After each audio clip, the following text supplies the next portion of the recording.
have the pleasure of welcoming Shane Barker to our Engati interview series today. This is Nishita from Engati. Actually, I would like to begin with a quick interview for Engati today. Engati is the world's leading open multilingual no-code chatbot platform, which has more than 25,000 bots deployed various over 14 channels across 186 countries in every possible domain and use case.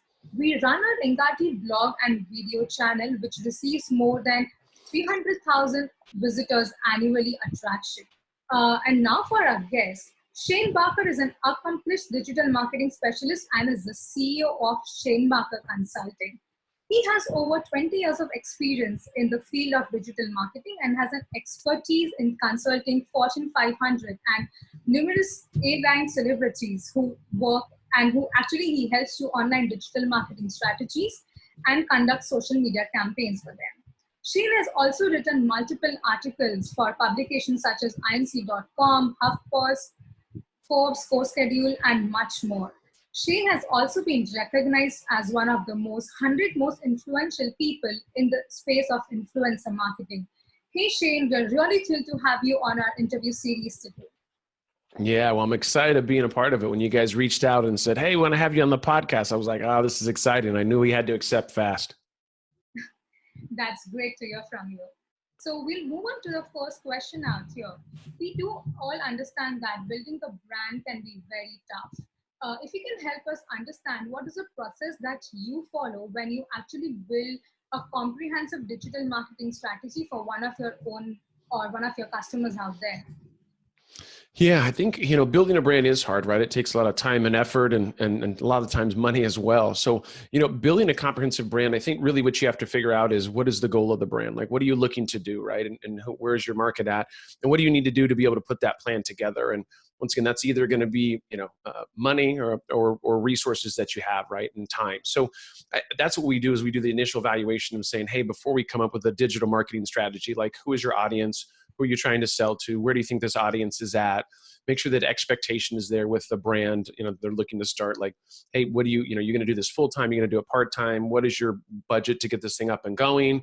How much working capital do you have? There's a lot of questions that go into that. A lot of people have great ideas and have a logo, but to take it to that next step and actually build a brand takes a lot of time and a lot of resources. So I always like to educate people of like, hey, this is, when you're being an entrepreneur and you're building a brand, it's a constant grind, right? It's probably not going to be 8 to 5. You're probably not going to go home at 5:01 and go home and kiss your wife and eat dinner. You might, but the thing is, you're probably going to be working from 6 until midnight, right? And the idea of this is that it just takes a lot of work, and I think that's important for people to understand before they jump into something that they don't really fully understand. So we always make sure they understand that ahead of time.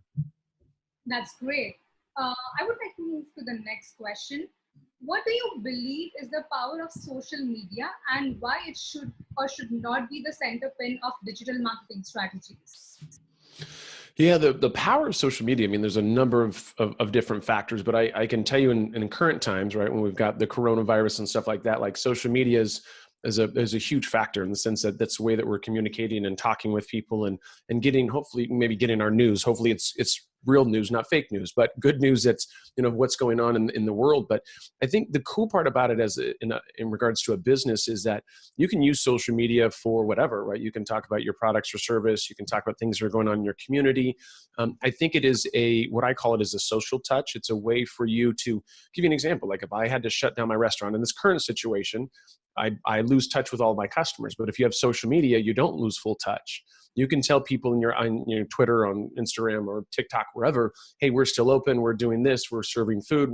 So you can kind of keep in touch with everybody, right? And I don't think anybody thought that social media necessarily would be in this certain situation where it's like become, that's a channel of communication that now it's like essential. Like they didn't have this, whatever, a long time ago, 20 years ago, to be able to communicate and understand what's going on. So this right now, if you've built up communities on Twitter, your Instagram, wherever this may be, or LinkedIn or your blog, you still have those communities, right? And you can still tap into those communities for either help or let them know education or anything. So I think social media now more than ever, if we'd had this conversation a month ago, I would have said, yeah, it's important. Now we're realizing it's essential. It's absolutely a piece that you want to have in regards into your marketing mix and make sure that you're using it. Of course, and sitting from home, that's only the one place people can actually connect with their near and dear ones and actually get to know what's happening out there. So definitely need to. Yeah, we're all using it right now for sure. Of course, yeah. Okay, so moving on to the next question. Since you mentioned about the pandemic, which is going on right now, what do you think that's going to bring a change in the field of digital once it's all over out there? Yeah, it's I think in regards to this and what we got going on with the coronavirus and the pandemic, I think not only I'm hoping in the digital space, but I'm hoping in the world. I hope that it brings people closer together. That's really what I'm hoping good will happen from it, because this is the first time in history that we've ever really been fighting a common enemy, right? Usually it's wars, it's somebody versus somebody, you got to pick a side, and that's very ugly, not stuff that we want to be involved with.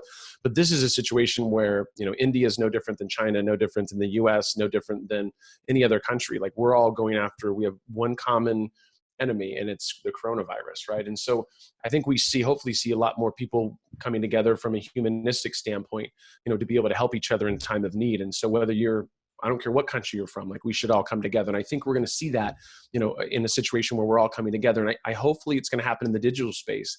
What I really want to see while this pandemic's happening is more people in the digital space helping each other. And I'll give you an example. I had, two of my biggest clients that about 2 weeks ago, I told my team, hey, we're going to probably see some people cancel. Well, I had two of my biggest clients cancel.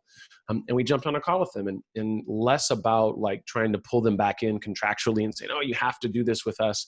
I said, what can I do to help you guys? Like, where are you guys at right now? Like, you guys can't afford this, and I get that, but let's talk about that. Like, you don't want marketing 100%, but what can I do to help you? Just from a human to human, like, what can I do to help you guys in this situation? And both of those clients ended up coming back and coming back, not full the managed services that we had before, but they came back with limited capacity. And that was because they said, we appreciate you being human about it. Right? Because really, business to business, I have a contract. You guys have to go forward with us. Like, you can't cancel, right? Because of my contracts. But I just that's just not the way to do things. I want it to, like, you're going through this as much as I'm going through this, right? And you're a human, I'm a human. And what can we do to work together and make things better? And so that's really been my goal. I think I haven't seen them. There's been a lot of companies that have actually surged, that have actually done better during these times. Obviously, travel and hotels and rental cars and all that kind of stuff has taken a major hit. But we've seen other industries that have gone through the roof. I've gotten more leads off my website in the last 2 weeks. I've had more traffic to my website. So there's been some upticks there in regards to people obviously being at home and eyeballs there. So I think, once again, certain industries will be difficult. We're going to probably go into a recession. But I think if we can once again look at this from a humanistic standpoint of how can we help each other on the digital space and just worldwide, I think that's where good things are going to happen. I completely agree with it. So I also assume that it's finding the right target audience for your business at this time, and trying to focus on that rather than just trying to cut down everything what we can do out there. Yeah, that's the thing too, is you have to realize, like, right now most companies are stopping or freezing their budget for marketing. And that's not the thing to do, because if you freeze this is what I'm planning. All these other companies that are my competitors are going to stop and freeze their budget, and I'm going to double up on my budget, and I'm going to go and I'm going to beat them in PPC, right? Because PPC now, if it was usually $5 a click, now it's $1.50, because there's less competition. So bidding, I'm going to take over the number one keywords. And from an SEO perspective, my team is revamping my content so that I'll be number one for keywords that some of the number one marketers in the world are number one for. So this is the thing. Everybody else pause. I'm doubling up on things and looking at this as an opportunity to move forward.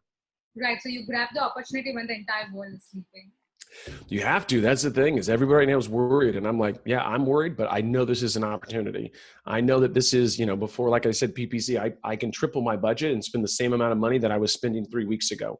And so now I can get the message out to more people. And once again, when we talk about messaging, I am very sympathetic to the things that we've got going on, but business does have to continue, right? And so I want people to know, like, hey, if you can't afford it and you're scared, then don't do it. Absolutely don't do it. But the other people, if you have a healthy company and you just stop marketing altogether, there's other people that are going to take advantage of this time. And I'm going to be one of them.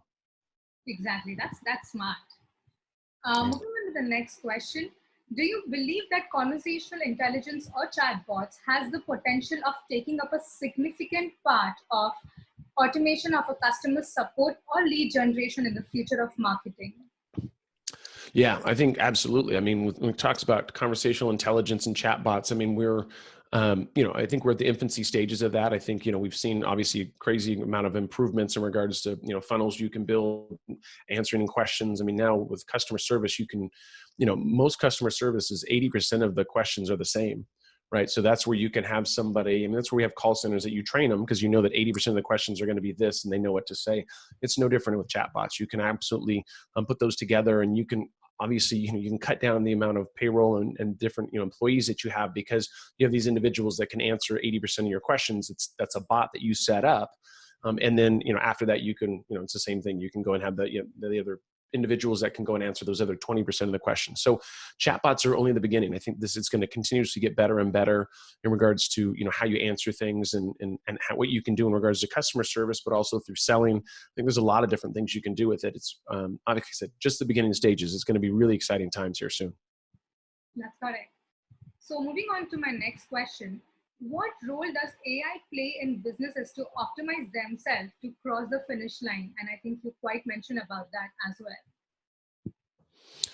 Yeah, so I think AI, obviously AI, like anything else, it helps in regards to, software that you can go in and it'll help you make an educated decision off of data that's being put into that, right? And then, so anytime you have something like that, where you're putting in huge data sets of information and it's putting out a hypothesis or putting out an answer for you, is going to be beneficial, right? I mean, I don't think there's going to be ever a downside to, once again, because us as humans can look at only so much stuff and come up with an evaluation of that. AI is going to make it so it's 10 times, 100 times better, that they can look at things and come up with an answer within seconds, right? And I think that's the value of AI is that saying that time savings, that you're going to be able to go in and be able to use these softwares. I do think some people were worried about it taking over jobs and this kind of stuff. I don't think that's going to happen. To me, it's software. It's just something that makes things more efficient that you can go in and use. But I don't think, AI is ever going to, in our lifetime, going to take over what humans can do in regards to like having conversations like this. Like this probably wouldn't be an AI-based conversation, right? AI-based is very data-driven. I'm human. I have feelings. I have this, and you are too, right? So it's going to be very difficult to, like I said, maybe I might bite my tongue here. Maybe in 10 years they have that. I don't know. But right now, I think you're not really people shouldn't be worried about their jobs from an AI perspective, because AI is just here to improve things. I think things are going to be good. Okay, so I think that's it. I just have one more question left, and that's, do you have any thought that you want to leave our viewers with? Yeah, I think, for me, what I want to leave the viewers with is remember in these current times, even though it can be difficult, right? Because I think everybody's being quarantined and we've have, ever-changing world because of the coronavirus. Remember that we're in this together. I think that's important. I think people need to understand that, like, listen, we're fighting a common war, right? And I think this is that time to help your neighbor. This is the time to do more, what you can do from home, to be able to help, local restaurants, to be able to help people that are in need. If you have a stable job and you have money, like, what can you do to help that next person, right? And give you an example, like, I've gone and bought gift cards from restaurants that I'm not going to be able to use for a few months, but I did that because I want to give back. There's certain people that have, restaurant owners, people that I know that are friends of mine. And if we all did that, if we all looked at it from a human standpoint of helping each other, I just think a lot of good can happen, especially because it's going to be trying times over these next, few months with recessions and other things going on. But if we stick together and think about it as we're all humans, I don't care if you have white skin, brown skin, black skin, that's mute now. I don't care about it. Nobody should care about any of that. What you should care about is that you have a heartbeat, I have a heartbeat, and we're here to make things better. And then the only way to do that is to come together and help each other. So that's less of a marketing message and more of just being a good person and doing good things. Okay, I think that was great. Thank you so much for spending so much time with us and giving your expert advice out there. Absolutely. Thank you so much for having me. I appreciate it.